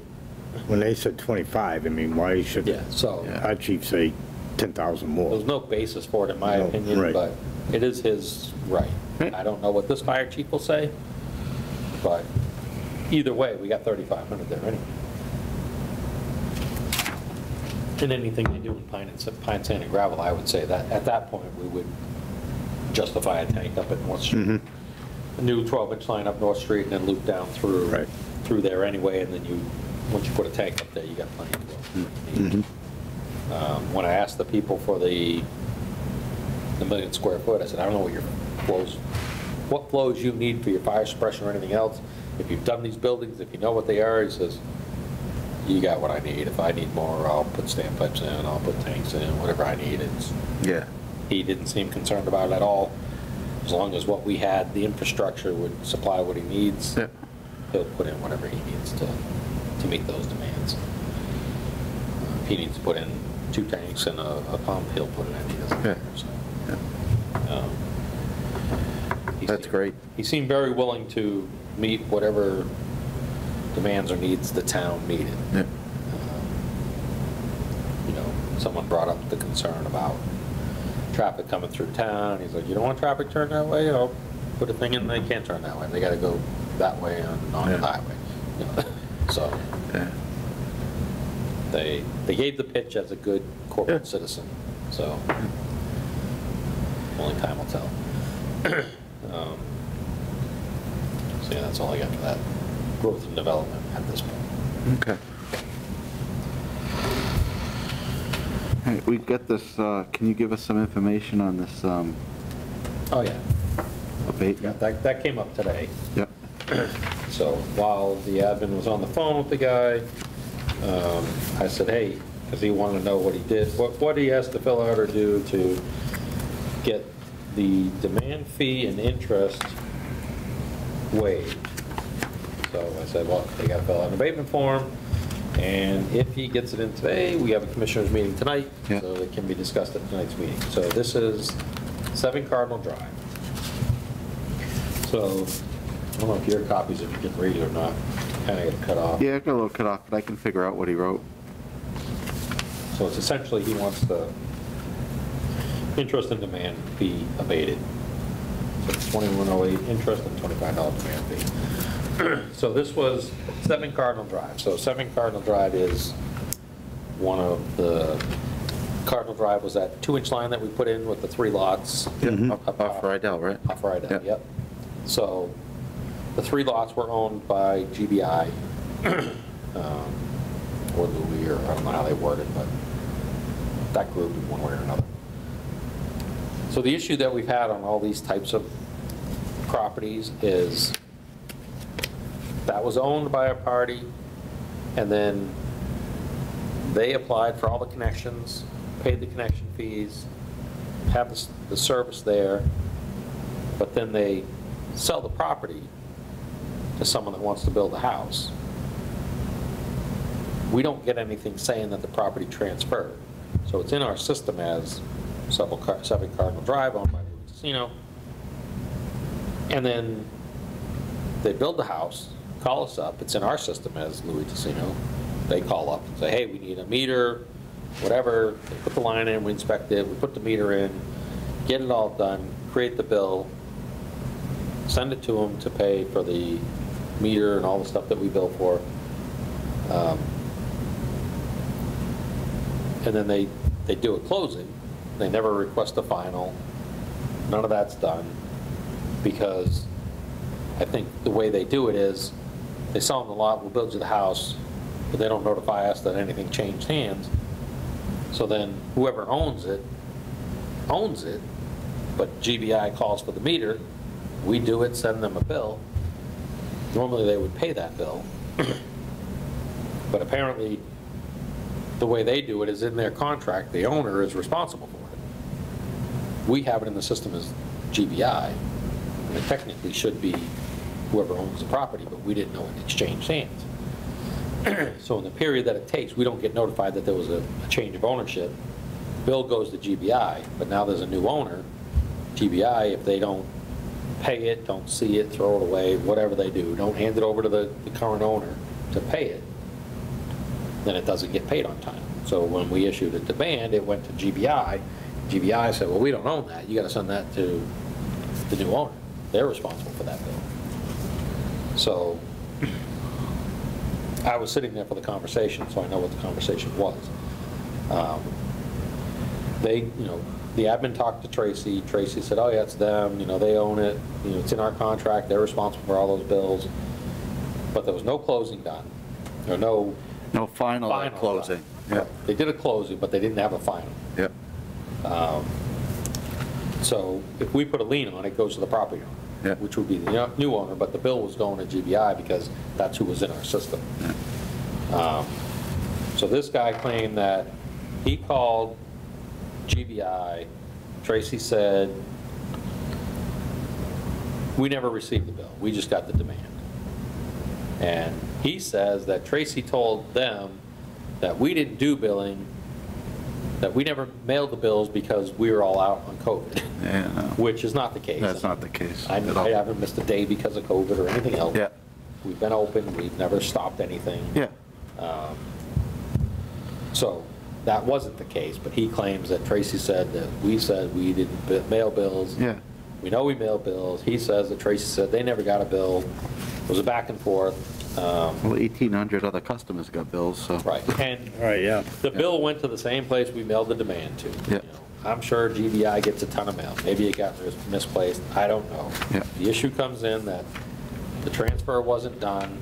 The ownership, we do, in our billing system, it won't let us do anything, and it won't let us change a customer until we close the old customer and enter a new customer. And we can't even close the old customer without entering a new customer. So when we do a final, we need the new owner's names. Yeah. So if that proper procedure was followed, this issue wouldn't happen. But Yeah, it seems like this should have been like discovered during closing. Yeah, I was Because gonna you've got say. lawyers and stuff involved with that as a rule, right? So it should have been You would mitigated. think, but I think it's a little different because they own it. Yeah, Louis sells them the land, and then they contract Louis to build them a house. yeah, It's not the same as you going and buying a house. okay, It's yeah, owned by somebody else. yeah, So because they own the property while all these things get done, theoretically, they're already the owner when these bills are established. yeah, But it's not getting sent to them because the proper procedure for us didn't get followed. yeah, They meet whatever their legal requirement may be for closing and all that stuff, yeah, but they don't have to do file for the paperwork through the collector to find out if there's any liens or any of that stuff, Yeah. because that would have been done when they bought the lot. yeah, So none of this existed before they bought the lot.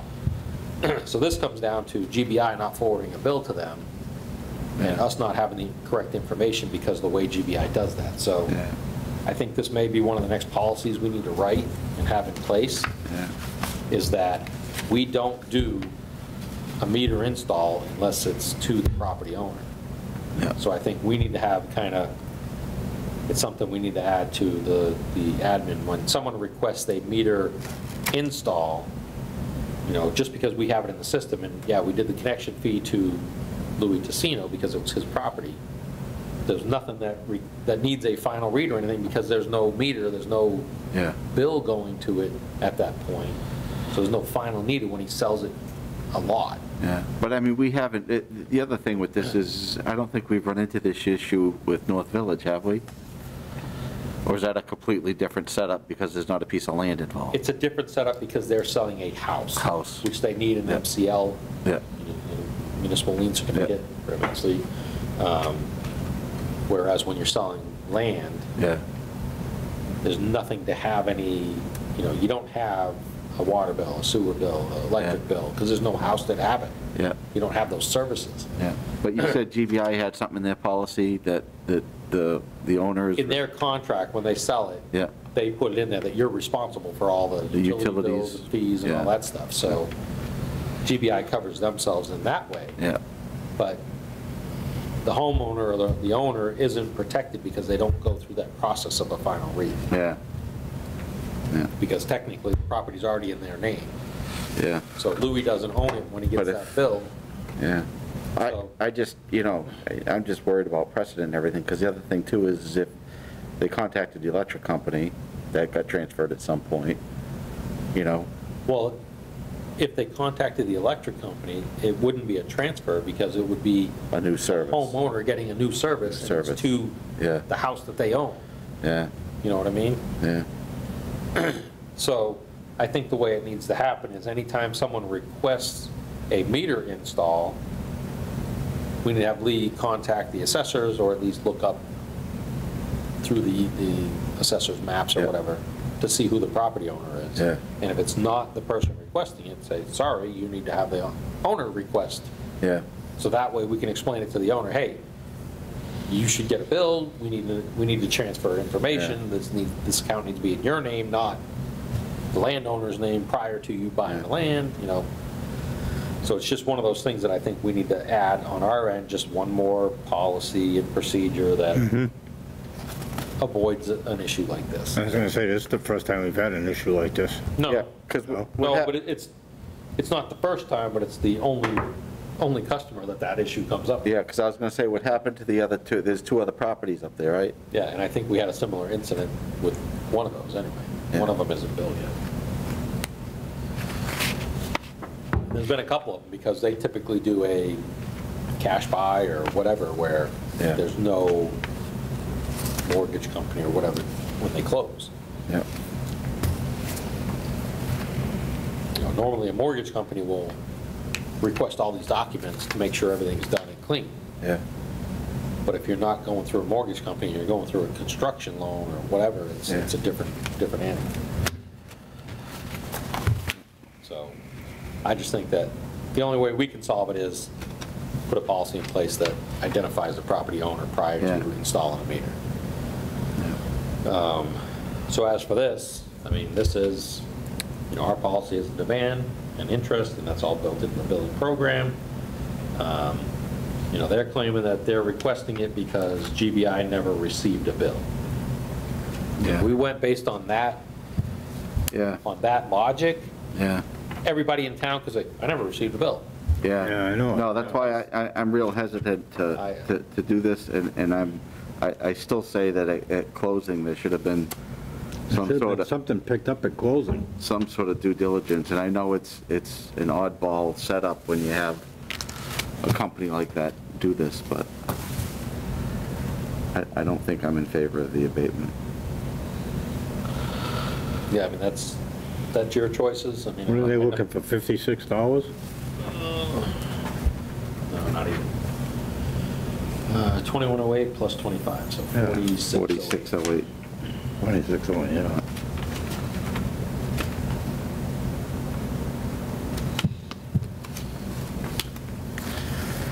I mean, that's up to you guys, your call, but I don't, unless you want to wait till we have Colin and third commissioner. have a third commissioner.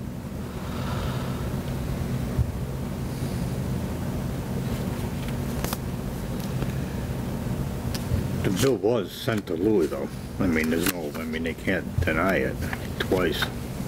Well, they can deny it all they want, but Yeah, but twice, I mean, they received the demand but didn't receive the bill. I mean, the No. computer generates the bill, and the Yeah. computer generates the demand. It was, Yeah, Same and the thing. address it's is not the like it's same. Lee has Yeah, to enter it in and, you know, whatever. It's automatically generated. So. yeah, and the address is the same.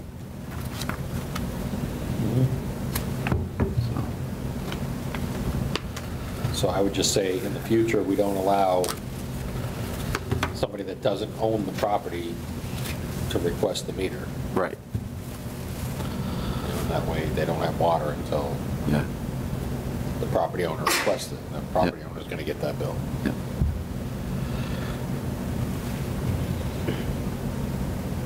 what do you feel? You want to say no to it, or do you want to have Yeah, Colin? yeah, I don't know if you want to wait for Colin and have the thread. My feeling is to not abate it. I just think that there was something dropped further in the Oh, yeah. early in the process, so. It's not our It's problem. outside of our Yeah, control. yeah.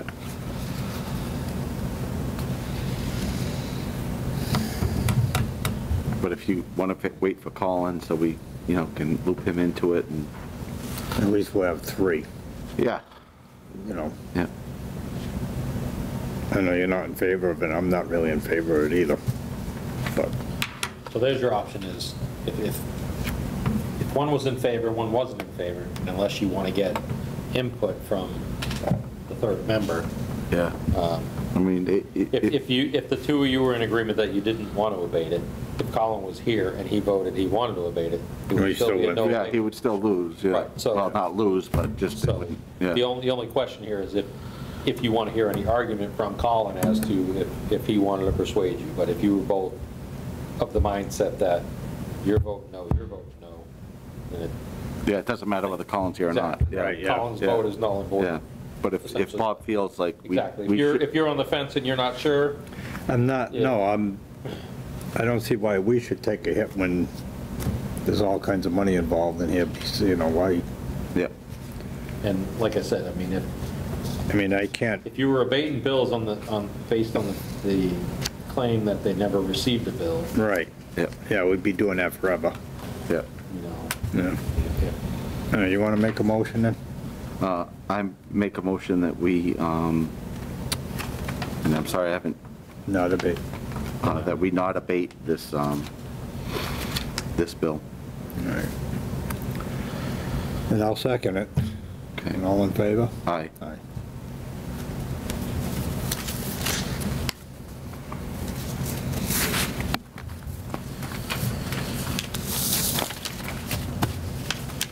I don't think we have anything else, do we? no. We know what the goals and objectives are for 2021. Yeah. We got enough of them.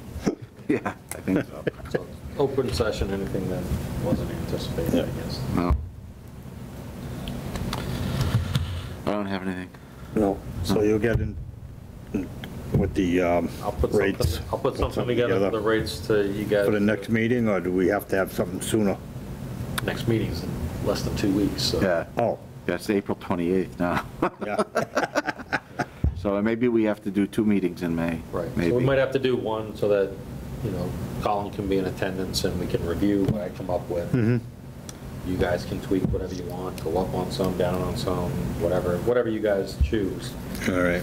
I'll try to come up with numbers to give you a balanced budget based on the rates, but that may just get you through this period. And then we gotta, you know, make a decision on either do a regular increase or we do a real rate study, not this. I don't know. I'm thinking if we get by this year, this billing cycle, right, not the year, billing cycle. Well, I'm gonna design it to cover the year. Yeah, I think we'd have to wait till the next fiscal year, because if it's, so even if it's, say it's half of 25,000, I mean, even say it's 14,000 or something, it's, you know, I still think we got a plan for that in the budget, which I don't know Yeah, I that was we, gonna say, no, I don't think we get the wiggle room for that in the budget that we've No, got no. coming up. But I mean, that would be a good idea to have that a 10-year thing done, and like you say, every year. yeah. Well, and then we've got something with teeth to follow, and, Right, And- that's- But I disagree with just blanketly saying, oh, well, 10% this year, it says in the thing, 12 this Yeah. year, you know.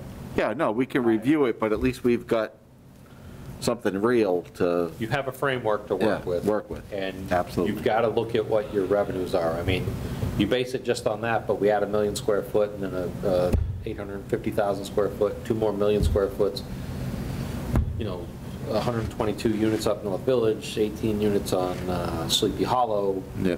you know, 6 units at Williams Court. There's a lot more revenue coming in. Oh, yeah. And it may not have been factored in that. Yeah. So you've got to look at it, and Yeah. if you've got all that additional revenue, you don't just blindly say, let's raise the rates just because the paper says so. Right. You know, Right. I got my little saying, inspector there with a clipboard saying, you know, I don't know how to do your job, but my book says you're doing it wrong. You know? I don't agree with that mentality, so, Yeah.